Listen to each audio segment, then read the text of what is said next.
a fait une petite demi-heure de pause, mais en réalité, on a même fait 20 ans de pause, puisque nous sommes, vous ne le voyez pas encore bien, en 2033. Et pour vous présenter le monde, et en tout cas la France de 2033, j'ai la chance d'accueillir Stéphanie Baker, qui est la fondatrice de Noda, agence d'innovation, on ne dit pas agence de communication. Non, pas du tout. Et donc, non. alors, Stéphanie, qu'est-ce qui se passe dans la France de 2033, qui entre-temps a été révolutionnée par le DIY, comme on dit dans Osons la France, c'est-à-dire le do it yourself, Oui, le tout à fait. fais-le toi-même. Donc bonjour Vincent, bonjour tout le monde. Donc on est en 2033, on fait un petit exercice de projection, on imagine. En 2033, on fabriquera soi-même une partie de ces objets. Vous, dans la salle, vous serez venus avec un objet que vous aurez fabriqué vous-même. On ne parle pas juste de customisation d'un t-shirt ou d'un sac.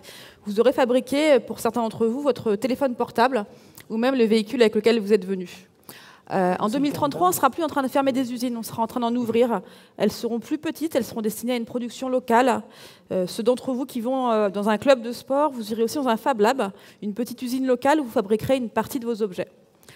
En 2033, il n'y aura plus de ministère du redressement productif, puisqu'on en fera tous partie. Il y aura autant d'entrepreneurs que de salariés, il y aura peut-être plus d'ébénistes que de banquiers. Donc pas dans 100 ans, mais dans 20 ans, en 2033, on parlera de troisième révolution industrielle au passé. Oui, alors, bon, pas de ministère du redressement productif, ça on arrive à peu près à imaginer, avec tout l'amour qu'on a pour Arnaud, mais pour tout le reste de ce que tu nous décris, ça paraît quand même un peu improbable qu'en 20 ans, on y arrive en partant de rien, parce qu'en 2013, ce que tu décris, ça n'existe absolument pas. Ça existe, ça a commencé à irriguer nos vies de façon assez discrète. Le do it yourself, ça veut dire faites-le vous-même. C'est un mouvement qui est composé d'individus indépendants qu'on appelle les makers ou faiseurs. On a du mal à trouver un mot en français qui correspond. C'est des gens qui apprennent à faire de plus en plus de choses par eux-mêmes. Ils fabriquent, et comme ils viennent du net, ils ont cette idée du partage. Donc tout ce qu'ils vont fabriquer, ils vont vous apprendre à le refaire et ils vont le partager en ligne. Vous pourrez le modifier et le refaire. Et d'ailleurs, on parle de do it yourself, mais le mot qu'il faudrait utiliser, c'est plutôt do it with others, D-I-W-O, parce que la vraie rupture, elle est là, elle est sur ce côté du partage. Les makers, il y en a certains qui cherchent à gagner de l'argent avec leur création, ils en ont bien le droit, mais la majorité d'entre eux, pour l'instant, ils le font surtout dans une optique généreuse de partage, pour apprendre aux autres, pour le plaisir de fabriquer, et parce qu'ils savent qu'ils font partie d'une logique vertueuse et qui bénéficient des créations des autres. Je vais rentrer un petit peu dans le concret, je vais vous montrer quelques projets de makers pour vous illustrer ça. Ça marche. Donc là, c'est des petits projets. On voit 4 projets. Ceux d'en bas, c'est des projets de jouets dont un a été conçu et fabriqué par un enfant. Le projet à gauche, c'est un produit qui a détourné et hacké du mobilier Ikea. C'était un tabouret Ikea et ils ont fabriqué des luges. Et le projet sur la droite, on voit un vélo, c'est un Fixis, pour ceux qui connaissent, il n'y a pas de garde-boue. Il n'existe pas de garde-boue, et donc ils ont fabriqué un garde-boue universel, et ils en ont d'ailleurs créé une boîte derrière. Donc ça, c'est des petits projets, mais il y a aussi des plus grands projets, qui soient grands par leur sens ou grands par leur taille. On voit une pomme de purification d'eau, en haut. À gauche, c'est un projet qui doit faire du sens pour tout le monde. Aux États-Unis, pour avoir une prothèse de bras, si on est handicapé, ça coûte en gros 500 000 €. Il y a un projet qui s'appelle Open Prosthetic, qui est un projet open source de prothèse, qui permet de diviser par 10 ou par 20 le coût d'accès à une prothèse quand il nous manque un bras. Et donc, un projet aussi grand par sa taille, donc les makers, ils vont jusqu'à fabriquer des maisons. Ça, c'est le projet de Fab House à Barcelone. Mais ils ont aussi fabriqué des maisons après le Katrina pour permettre à des gens d'accéder à un toit. La Bible du maker, c'est le tutoriel. C'est la recette de grand-mère qui va guider étape par étape et qui va permettre de faire tout et n'importe quoi. Parce que, comme je vous l'ai dit, les makers, ce qu'ils vont faire, ils vont le documenter et avec pédagogie pour que vous puissiez vous le refaire. Marmiton.org, c'est presque un site de maker. Ça permet aux internautes d'échanger des recettes et d'échanger des bons tuyaux. Et d'ailleurs, si on regarde sur un site qui permet de faire un tabouret ou un site qui permet de faire un gâteau de Pâques, on a quasiment les mêmes informations. Le titre du projet, la difficulté du projet, les ingrédients du projet, les étapes du projet. Et ces tutoriels, ils se multiplient un petit peu partout. On les trouve sur des blogs, sur des sites, et ça va continuer à augmenter. Sur Thingiverse, on m'explique comment je vais pouvoir refabriquer la pièce qui manque sur ma machine à laver et donc la réparer. Sur OpenMoko, je vais apprendre à fabriquer mon propre téléphone portable, celui avec lequel vous viendrez dans 20 ans. Sur OpenFarmHouse, on apprend même à faire un tracteur ou une voiture soi-même. Alors, marmiton.org, jusque-là je vois, c'est-à-dire que ce qui nous est amené par marmiton.org, je vais le créer dans ma cuisine. Ouais. Si j'ai une cuisine. Avec des outils. Avec des outils. Et bon, je ne développerai pas, mais il vaut mieux pas essayer. En revanche, pour le reste, tout ce qu'on a vu, le pare-boue, le siège pour enfants, tout ça, ça se fabrique où? Est-ce que les makers, puisqu'ils sont souvent par eux-mêmes, même quand ils sont à plusieurs, ils ne vont pas prendre un hangar, donc ce n'est pas forcément une usine, c'est des plus petits endroits. Où est-ce que ça se passe, la fabrication des makers?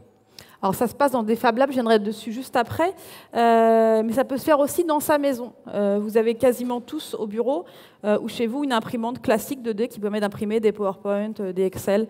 Vous allez avoir dans un futur proche, pour une partie d'entre vous, des imprimantes 3D. Ce qu'on voit en haut à droite, c'est la Foldarab, c'est une imprimante 3D de conception et fabrication française qui imprime des objets à partir d'un fil en plastique. Ce qui est nouveau, ce n'est pas la fabrication numérique, ça existe dans les usines depuis longtemps. Ce qui est vraiment nouveau, c'est que la fabrication numérique, donc le fait d'avoir une machine-outil qui est pilotée directement par ordinateur, ça devient personnel. Le prix coûte. Cette imprimante 3D, elle coûte moins de 1 000 €. On peut en trouver pour moins de 500 €. Et la qualité est en train d'augmenter aussi en permanence. Ce qu'on voit en haut à gauche, c'est l'ancêtre de l'imprimante de bureau. Et je pense que vous ne vous sentez pas plus à même de l'utiliser que d'utiliser l'imprimante 3D. Donc cette imprimante 3D, elle permet de fabriquer les objets dont je vous ai parlé tout à l'heure, cette pomme de purification d'eau, la pince, la pince de la prothèse pour pouvoir saisir un objet, ou ce petit objet. Voilà. Je vous ai parlé de l'imprimante 3D, mais il y a beaucoup d'autres machines. On a des découpes laser qui permettent de travailler le bois, le métal, le plastique. On a des découpes vinyles. On a tout un ensemble de machines donc, qui sont commandées par cet ordinateur qu'on voit au milieu. Donc, vous allez pouvoir faire ou récupérer des fichiers qui vont vous permettre de créer des objets. Donc, où les créer? Donc, on a des logiciels de création, espèce de Photoshop pour les objets. Pour ceux qui trouvent ça un peu compliqué, il y aura des logiciels de personnalisation, quasiment aussi simplement qu'on va modifier un template de carte de visite pour créer sa carte de visite en ligne.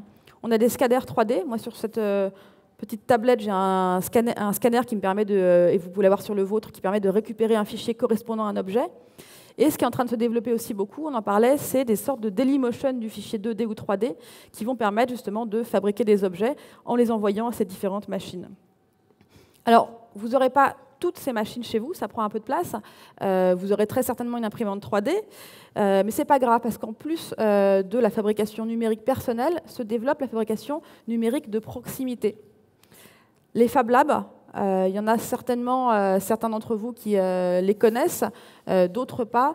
C'est des laboratoires de fabrication numérique qui donc regroupent les machines dont je vous ai parlé, et qui peuvent en avoir aussi d'autres, des outils de bricolage classiques, et qui vont vous permettre de fabriquer ou réparer quasiment n'importe quoi. Ce qui est important, c'est que ces endroits sont gratuits, au moins à certains moments, et qu'il y a une notion de partage et de formation. Parce que dans les Fab Labs, c'est très important de laisser personne en dehors de ce mouvement, de ne pas recréer une nouvelle fracture numérique. Des Fab Labs, il y en a partout dans le monde maintenant. On voit en Afghanistan, à Barcelone, en Angleterre, aux États-Unis. En haut à droite, c'est celui que nous, on a installé dans nos bureaux, qui est ouvert à tout le monde, au grand public, le samedi et le dimanche. En France, il n'y avait aucun Fab Lab en 2010. Nous, on a participé à l'ouverture du premier Fab Lab à la Cité des Sciences. Maintenant, il y en a 241 dans le monde. Il y en a plus de 10% qui sont en France, donc on peut être vraiment très fiers. Et le gouvernement a annoncé qu'il comptait transformer au moins une partie des EPN, donc espaces publics numériques, ces lieux où on formait au numérique, les transformer en Fab Lab, notamment avec des déclenchements d'emplois liés à ce mouvement. Alors, justement, Stéphanie, parce que comme tu es vraiment particulièrement audacieuse, tu as entrepris de me faire tester une imprimante 3D. Comme je ne connais pas trop la salle, il faut savoir que moi, avec l'informatique, c'est à peu près Chirac avec le mulot, vous voyez. Donc, pas geek.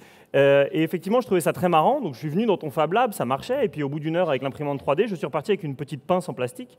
Merveilleux, je peux faire un vase. Donc, tout ça, c'est éminemment sympathique. Mais est-ce que c'est juste un truc de hippie très sympa où on crée des petits trucs, ou est-ce qu'il y a vraiment des business derrière? Est-ce que ça va créer de l'emploi? Est-ce que ça va créer? Alors, ce serait juste un truc de hippie, ce serait déjà hyper intéressant. Oui. Mais en plus, c'est une nouvelle économie en fait, dont on commence à saisir la portée. Ce qui se passe, c'est qu'il n'y a plus besoin de millions d'euros pour devenir un entrepreneur du monde des objets. Ce qui est possible en fait depuis une vingtaine d'années dans le monde du numérique, à savoir monter une start-up avec 3-4 personnes, quelques milliers d'euros, c'est en train de devenir possible et à grande vitesse dans le monde des objets. Parce que la fabrication numérique, elle met la production d'une unité au prix de la production d'une série. Et du coup, chaque maker que vous avez vu devient un potentiel entrepreneur.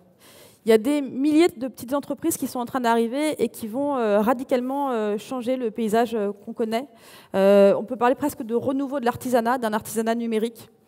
Donc, il va se passer dans le monde des objets ce qui s'est passé dans le monde du web. Sauf que on parle tout le temps du numérique, du numérique, du numérique. Le monde des objets, ça représente encore 80% de l'économie mondiale. Je vais vous parler rapidement de 3 jeunes entreprises qui sont pour moi emblématiques de ce mouvement, qui se sont montées il y a assez peu de temps, avec très peu de moyens. La première, c'est l'entreprise américaine MakerBot, qui a osé se lancer dans la fabrication et la distribution d'imprimantes 3D. Donc cet objet qui est vraiment emblématique du mouvement DIY. Ils sont, on peut dire, sur le marché d'HP, puisqu'ils fabriquent des imprimantes. On pourrait aussi les mettre sur le marché de Caterpillar, puisqu'ils fabriquent des machines-outils. Ils sont lancés dans une cave à Brooklyn et ils sont passés en 3 ans de 5 à 120 employés.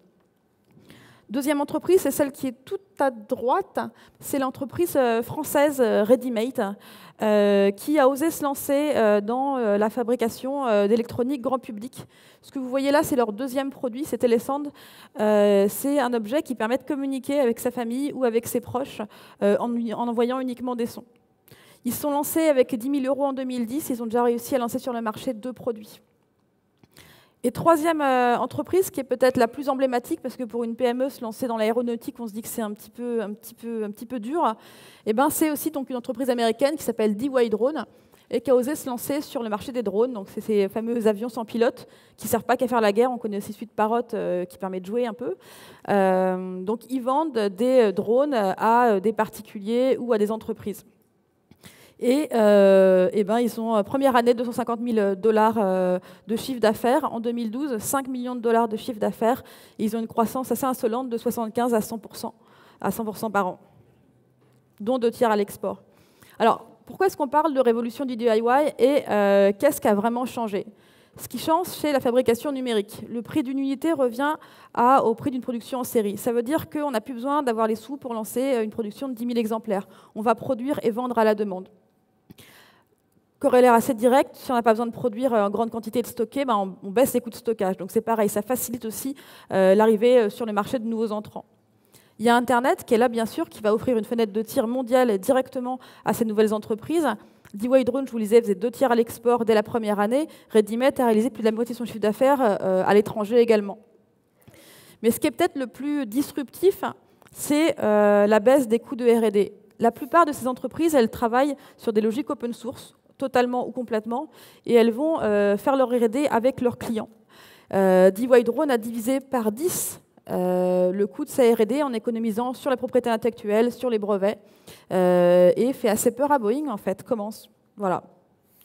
Alors, est-ce que c'est la fin je vais aller rapidement. L'entreprise traditionnelle telle qu'on la connaît, elle ne va pas disparaître. Ce qui est sûr, c'est qu'elle va devoir s'adapter. Par contre, ce qu'on va voir, c'est l'arrivée de nouveaux petits entrants, ce renouveau du tissu d'artisans. Amazon, il réalise déjà sur les livres plus de chiffre d'affaires sur le total cumulé des ventes des petites séries que sur le total des blockbusters. Il va se passer la même chose sur le monde des objets. L'industrie traditionnelle, elle sera toujours plus efficace pour produire des objets de masse.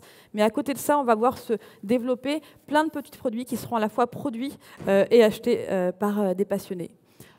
Voilà, donc il y a beaucoup il y a beaucoup d'entreprises qui commencent à l'accompagner. Après Etsy, eBay, Le Bon Coin, il y a Amazon, Cdiscount, tout le monde commence à lancer des places de marché pour les particuliers. Et il y a aussi des industriels qui commencent à ouvrir des Fab Labs un peu partout en France. Voilà. Du coup, je vais conclure. Pour conclure, le DIY, pour moi, c'est une force qui monte, qui est à la fois profondément humaniste et réaliste, et qui revalorise le plaisir et la noblesse de faire. On est dans un contexte économique et social qui est compliqué, et le DIY, ce n'est pas un mouvement de contestation ou l'envie qu'autrui résolve les problèmes, c'est un mouvement qui est tourné vers la proposition et vers l'action positive.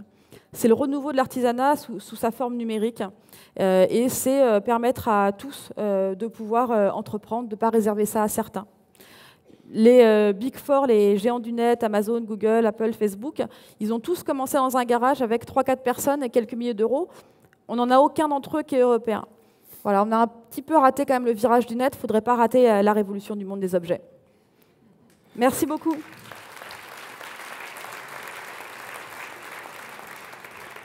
Avant de vous laisser descendre, juste d'un mot, on a un tweeto attentif qui nous dit que MakerBot est financé par Jeff Bezos, qui est le fondateur d'Amazon, et il nous met le garage est déjà loin, un smiley. Ouais. Et sinon, on nous dit que la France possède 10% des Fab Labs dans le monde, donc on n'a peut-être pas encore raté ce virage, c'est ça? Ce que je disais, on a plus de 10% des Fab Labs qui sont en France. Ça facilite l'accès à l'entrepreneuriat. MakerBot, DIY Drone ont fait des levées de fonds derrière. Ils n'auraient pas pu se lancer s'il n'y avait pas le DIY. Ça ne veut pas dire que derrière, on n'a pas de levée de fonds et de moyens plus traditionnels de se développer. Eh ben, merci infiniment Stéphanie. On aurait quasiment pu la voir dans Ailleurs aussi ils osent, parce qu'en termes de langage, c'était complexe, mais bon, on essaiera de tout faire en français pour le faites-le vous-même.